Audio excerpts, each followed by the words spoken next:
신명기 22장. 만약 내가 내 형제의 소나 양이 길을 잃고 헤매는 것을 보면 그냥 지나치지 말고 반드시 그것들을 내 형제에게 데려다 주어라.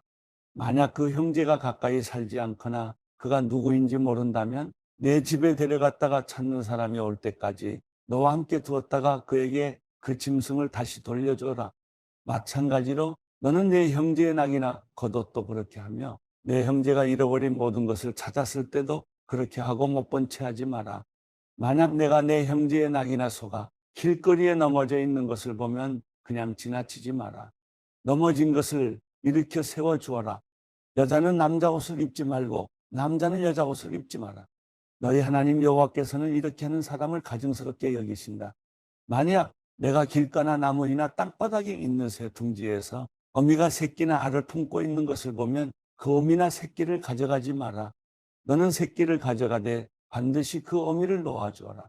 그러면 내가 잘되고 오래 살 수 있을 것이다. 내가 새 집을 지을 때는 내 지붕 주변에 난간을 만들어 내 집에서 사람이 떨어져 피 흘리는 일이 없게 하여라. 그렇게 하면 사람이 거기에서 떨어져도 그 피가 내 집에 돌아가지 않을 것이다. 내 포도원에 2가지 씨를 뿌리지 마라. 그렇게 하면 내가 심어 얻은 그 수확물이나 그 포도원 열매를 다 빼앗길 것이다. 소와 나귀를 한 몽에에 메어 밭을 갈지 마라. 양털과 배를 함께 섞어 짠 것을 입지 마라. 내가 입는 겉옷 내 귀퉁이에 술을 달아라.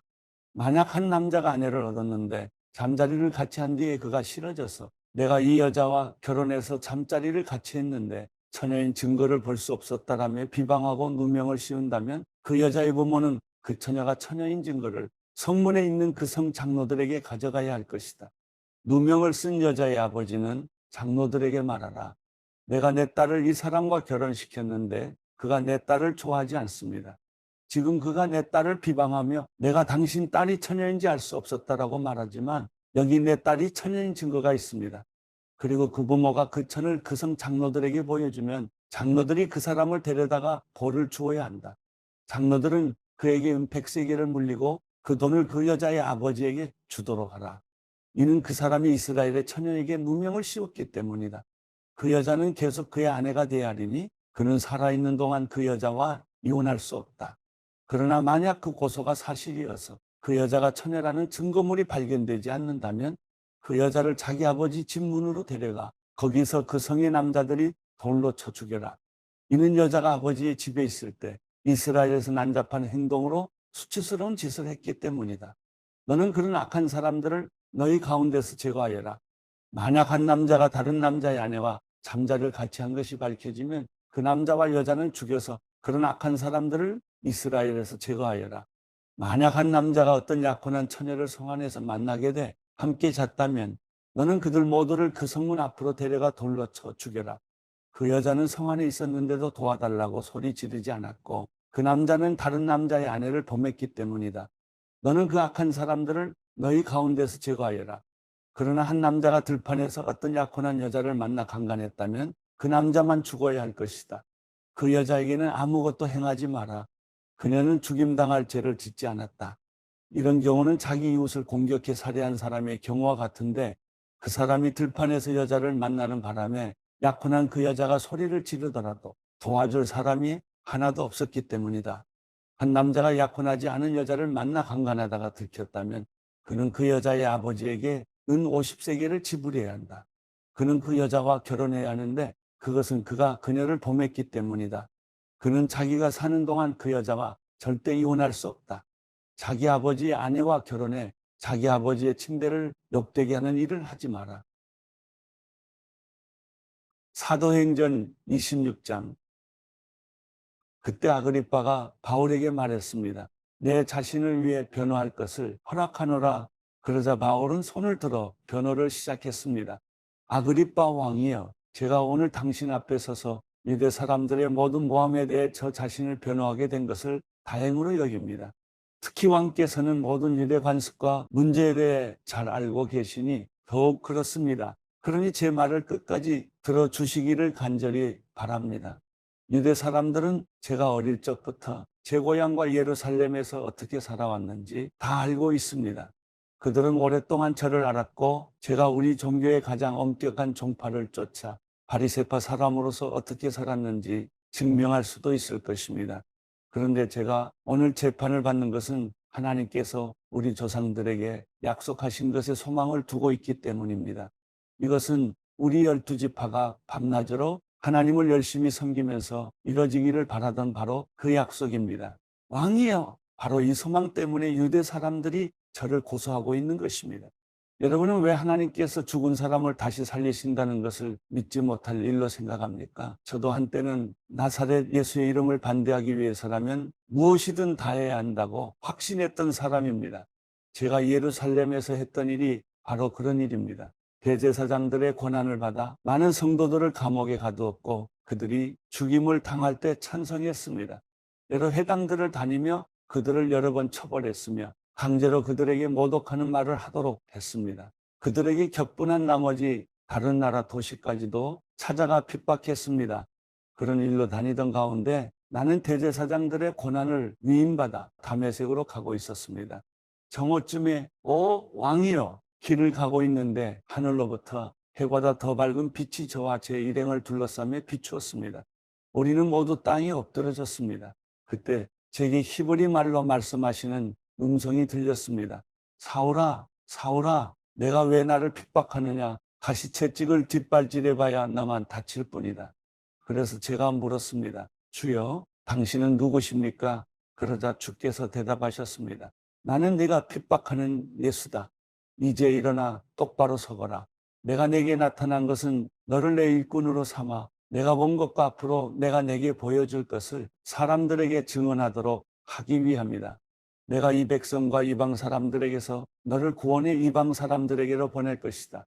이제 너는 그들의 눈을 뜨게 하고 그들을 어둠에서 빛으로 사탄의 권세에서 하나님께로 돌아오게 해 그들이 죄 용서를 받고 나를 믿어 거룩하게 된 사람들 가운데 기업을 얻게 할 것이다. 아그리빠 왕이여, 그래서 저는 하늘에서 보여주신 이 환상에 거역하지 않고 먼저 다메섹 사람들에게, 다음으로 예루살렘 사람들과 온 유대 사람들에게, 그리고 이방 사람들에게까지 그들이 회개하고 하나님께 돌아와 회개에 합당한 행동을 보이라고 선포했습니다. 바로 이 때문에 유대 사람들이 성전에서 저를 붙잡아 죽이려고 했던 것입니다. 그러나 저는 바로 이날까지 하나님의 도움을 받아왔기에 여기 서서 높고 낮은 모든 사람들에게 증언하고 있는 것입니다. 저는 모세와 예언자들이 앞으로 일어나리라고 예언한 것 외에는 아무것도 말하지 않았습니다. 그것은 그리스도께서 고난을 당하셔서 죽은 사람들 가운데 가장 먼저 부활하심으로 이스라엘 백성과 이방 사람들에게 빛을 선포하시리라는 것입니다. 바울이 이같이 말하자 베스토가 바울의 변호를 가로막으며 소리쳤습니다. 바울아, 내가 미쳤구나. 내 많은 학식이 너를 미치게 했구나. 바울이 대답했습니다. 베스도 각하, 저는 미치지 않았습니다. 제가 드리는 말씀은 사실이며 제정신으로 하는 말입니다. 왕께서는 이 사실을 알고 계시므로 제가 거리낌 없이 말할 수 있습니다. 이것은 어느 한 구석에서 일어난 일이 아니기 때문에 어떤 것 하나라도 왕께서 모르고 넘어가셨을 리 없다고 저는 확신합니다. 아그리빠 왕이여, 예언자들을 믿으십니까? 왕께서 믿으시는 줄 제가 압니다. 그러자 아그리빠가 바울에게 말했습니다. 내가 이 짧은 시간에 나를 그리스도의 사람으로 만들 수 있다고 생각하느냐? 바울이 대답했습니다. 짧은 시간이든 긴 시간이든 왕뿐 아니라 오늘 제 말을 듣고 있는 모든 분들이 이 쇠사슬을 제외하고는 저처럼 되기를 하나님께 기도합니다. 그러자 아그리빠 왕이 일어났고 베스도 총독과 번이게 그리고 그들과 함께 앉아있던 사람들도 다 일어났습니다. 그들은 밖으로 나가면서 이 사람은 사형이나 징역을 받을 만한 일은 하지 않았다라고 서로 말했습니다. 아그리빠는 베스도에게 이 사람이 황제께 상소하지만 않았더라도 석방될 수 있었을 것이요 라고 말했습니다.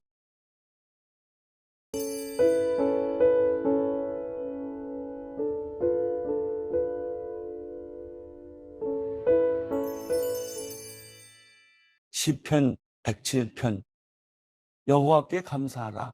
그분은 선하시고 그 인자하심이 영원하시다. 여호와께서 구원하신 사람들은 이처럼 말해야 한다. 하나님께서 적들의 손에서 구원해 그들을 땅에서 동서남북에서 모으셨다.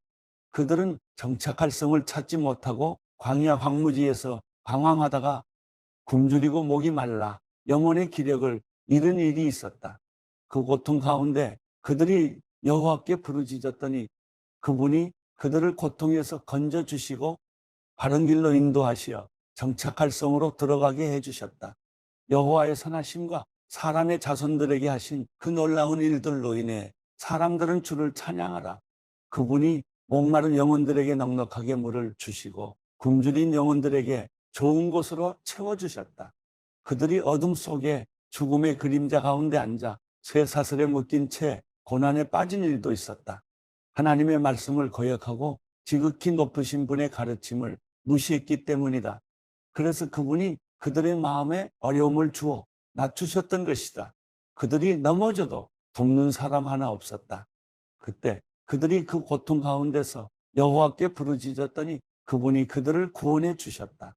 그분이 그들을 어둠에서 죽음의 그림자 속에서 끌어내시고 그들을 묶고 있던 것을 끊으셨다.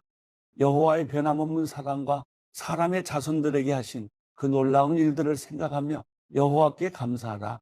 이는 주께서 청동으로 된 문을 허무셨고 철빗장을 잘라버리셨기 때문이다. 어리석은 사람들이 반항하고 죄악을 저질렀기 때문에 곤란을 겪게 된 일도 있었다. 그들의 영혼이 모든 음식을 거부하고 죽음의 문턱까지 이르렀을 그때 그 고통 가운데서 여호와께 부르짖었더니 그분이 그들을 구원해 주셨다. 그분이 말씀을 보내 그들을 고쳐주시고 그들을 파멸해서 구해주셨다. 여호와의 선하심과 사람의 자손들에게 하신 그 놀라운 일들을 두고 여호와께 감사하라. 감사제물을 바치고 기쁨의 노래로 그분이 하신 일들을 선포하는 것이 마땅하다. 배를 타고 바다에 나가 큰 물에서 장사하는 사람들이 있는데 그들은 여호와께서 하신 일을 깊은 물에서 그분이 하신 놀라운 일들을 본다. 하나님께서 명령해 큰 바람을 일으키시면 큰 물결이 일어난다. 그 물결이 하늘까지 올라갔다가 깊은 곳에 내려가기도 할 때 그들의 영혼이 걱정으로 녹아 없어진다. 그들이 이리저리 구르고 술 취한 것처럼 비틀거리며 어쩔 줄 모른다. 그때 그들이 그 고통 가운데 여호와께 부르짖으면 그분께서 그들을 고통 가운데서 끌어내 주실 것이다. 하나님께서 폭풍을 잠잠하게 하시면 바다 물결도 잔잔해진다. 물결이 가라앉으면 그들이 기뻐하고 여호와께서는 그들을 원하는 항구까지 인도해 주신다. 오 사람들아, 여호와의 선하심과 사람의 자손들에게 하신 그 놀라운 일들을 두고 여호와께 감사하라. 집회에서 그분을 높이고 원로들의 공회에서 그분을 찬양하라. 그분이 강물을 광야로 샘물을 마른 땅으로 변하게 하시고 비옥한 땅을 소금밭으로 변하게 하시는 것은 그곳에 사는 사람들이 악하기 때문이다. 그분이 광야를 흐르는 물로 마른 땅을 샘물로 바꾸시며 거기에 굶주린 사람들을 데려와 살게 하시며 그들이 살 성읍을 준비하게 하신다. 밭에 씨를 뿌리고 포도원을 만들어 많은 수확을 얻게 하신다. 또 그들에게 복을 주어 그들의 수가 크게 늘어나게 하시고 그들의 가축대가 줄지 않게 하신다. 그리고 다시 억압과 재앙과 슬픔으로 그들의 수가 줄게 해 그들을 낮추신다. 귀족들에게는 모욕을 주시고 길이 아닌 곳에서 광야 가운데서 방황하게 하신다. 그러나 궁핍한 사람들은 그 어려움에서 높이 드시고 그 가족들을 양떼처럼 늘려주신다. 의인들은 그것을 보고 기뻐할 것이요 악인들은 다 그 입을 다물 것이다. 지혜로운 사람들과 이 일을 명심할 사람들은 여호와의 큰 사랑을 깨달을 것이다.